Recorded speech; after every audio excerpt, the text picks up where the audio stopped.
Danna subscribe da alamar ƙararrawa don samun shirye-shiryenmu. Inganci TV. Wallahi ni ba na so in na ce baro baran je wasa su ɗan me kuma in na tafi mayan kuma na cike na mama da su dole sai na ba su kudin mai. A sunana Bashir Muhammad Sani. To Malam Bashir, ya kuke da shi wannan bawan Allah? Rufa'i ƙani ne a wajena, muna 'yan mazazan da shi. Ya kuke Da mahaifinsa da mahaifinawa da ƙani suke. ya kuke ji da wannan al'amari da yake faruwa da shi, yadda ake ta yaɗa bidiyoyinsa a kafafen sada zumunta? To gaskiya wannan abu ne wanda dukkan wanda yake ya san me yake yi, in abin ya same shi ba zai ji daɗi ba. Ta kuma muna jin rashin daɗi da wannan abin da muke masa. Dalili ko shine Rufa'i larura ce da shi, ba ɗan wasan barkwanci ba. Larura ce ta same shi yake wannan abubuwan, kuma fatanmu dai Allah ya yi masa.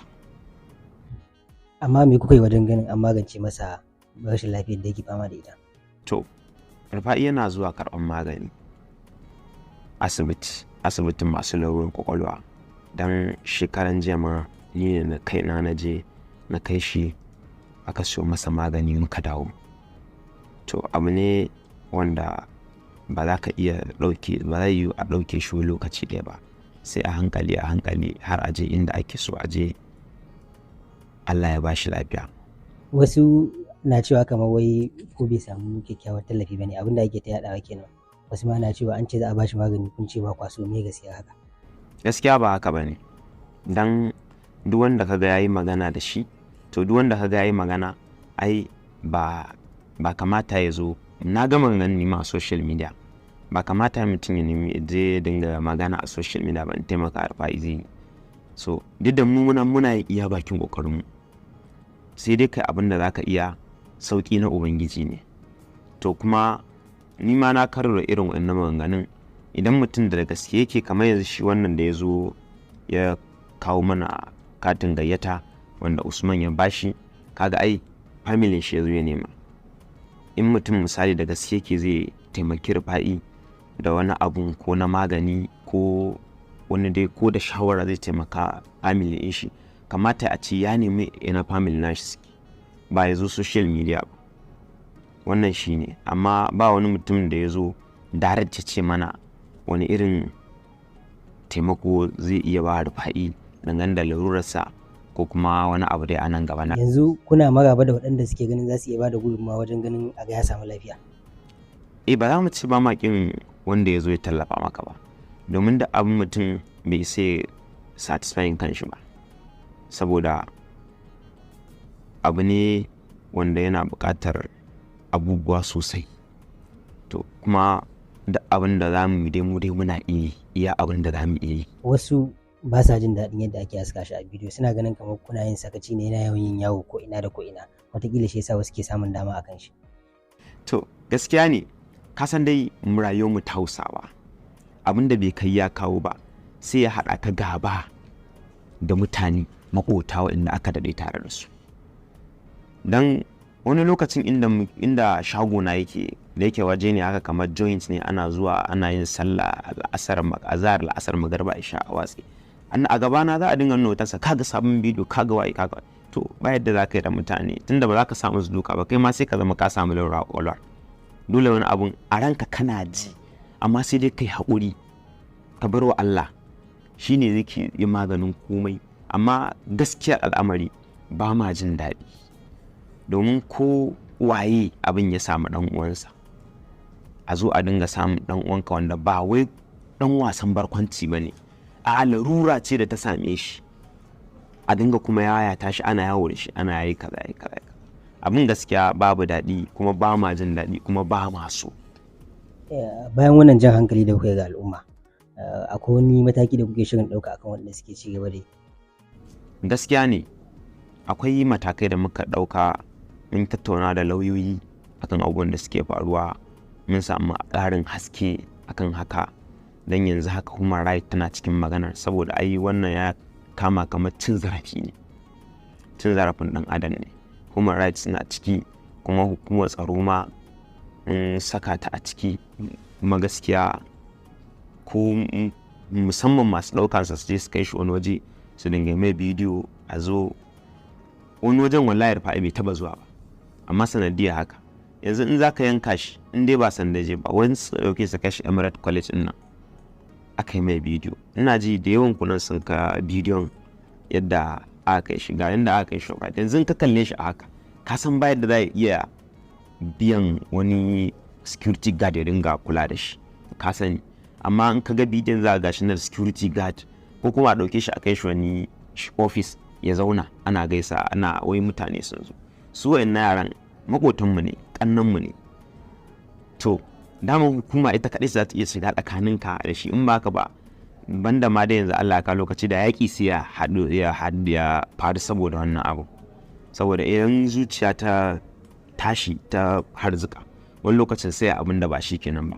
To amma yin hakan mu haɗa abin da hukumomi za su iya ɗaukan mataki shine kawai muke ganin hanyar da zamu abin nan zamu dakatar da abu. Wasu na tambaye cewa menene ainihin shekarunsa? Rufa'i shekararsa ya kai kusan 39. Ina ji an haife shi late 1984 ko kuma earliest 1985. Amma dama tun yana karami yana fama da wani larura ko sai daga baya? Gaskiya daga baya larura ta same shi. Rufa'i yaro ne mai hazaka ta neman karatu da neman na kansa. Dan I could remember ina ji shekarar da ya kandi a aliya aka zane yan bayas, ina tunanin a shekarar abin ya zama ya same shi yayi wasu before mutuwar mahaifin shi. To a wannan lokacin yanzu haka yana certificate na secondary school. Amma akwai wani abu da ya faru ne lokacin?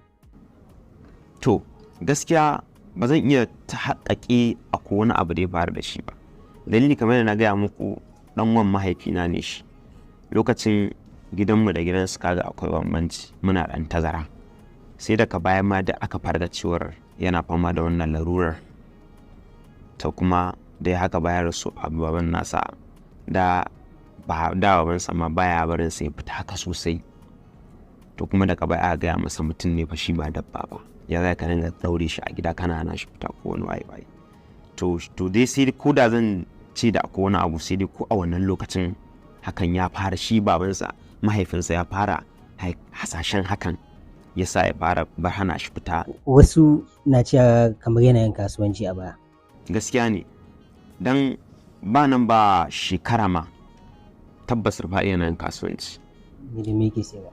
Zai je kasuwar kurmi inda ake sauke kayan tours na electronics, abin da ya shafi irin su iron, heater, electric stove, irin su extension waya haka da sauransu.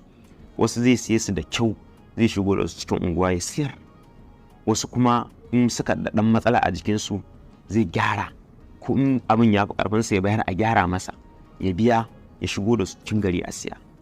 Ko ni na sai abubuwa a gurinsa, kuma ko yanzu za ka je unguwanmu akwai wasu mutanen da ya siyan musu da abu, wasu ma har yanzu za ka je na cewa ba su ba shi kuɗinsa cikin kuɗinsa ba da waye da sauransu. Kaga yana da sana'arsa, daga bayan mutane a irin abubuwan suka harzuka shi, suka ƙara tunzura shi ya ƙara ficewa daga kan layi. Menene ainihin sunan shi? Sunan shi Ahmad Rufa'i. Malam Ahmad, barka da zuwa. Me yake faruwa kake biyo mutane haka ana yin waɗannan wasa? Wallahi mu ba na so, ina ce baran da wasa su ɗan me kuma in na tafi mayan gwamnati ke na mama da su dole sai na ba su kudin mai. Su wanda suke tafiya da kai? Yanzu wani jan hankali za ka yi musu akan cewa su tunda yan uwanka ba sa so? Ba haka ba, damar hukumar tsaro ta ɗauki yana gare su, kuma ni ma zan faɗawa damar na faɗa ko da awai inu ba abin da ya ce za su ɗau mataki a kansu. To akwai wani wujaji da dama da ake cewa kasiya, menene wani gaskiyar wannan lamarin? Gaskiya ne na Ahmad ilifin da ya saman. Kana so a taimakawa ka samu magani kamar yadda an ga bidiyon ka a wani kana neman za ka sayi magani? Duk da ya bayan aiki ne da Allah ce layarin ba mu yawai da ba To amma an ce wai kana da shago a cikin kasuwar wannan kurmi da kuma wannan goron dutse. Shin wai me kake siyarwa a cikin kasuwar? ba sai da kayan mutane da sula. Sannan kuma a nan ina harkar fetur, na harkar hada da atamfa da yadi da roba da siminti da sauransu. Me yasa yanzu ka daina haka kayan wutar da kake siyawa kamar ƴan yawo? Amma ba su da ba saboda wannan manyan harkokin sun fi kawo Suwaye yanzu a unguwarku suwaye kake bin su kuɗin haka gyaran waya da kai da abu? na gani ko mutane da dama kamar su akwai Usama da nake bin su cikon 500 wasu ma sama da shekara 20 wasu ma na mance. Wayanda suke damun ka suke maka bidiyo kuma yan uwanka ba sa so me za ka faɗa musu? Gaskiya ya kamata su daina, in ba haka ba zan haɗa su da shugaban FCC a yau zan mai waya na faɗa mata.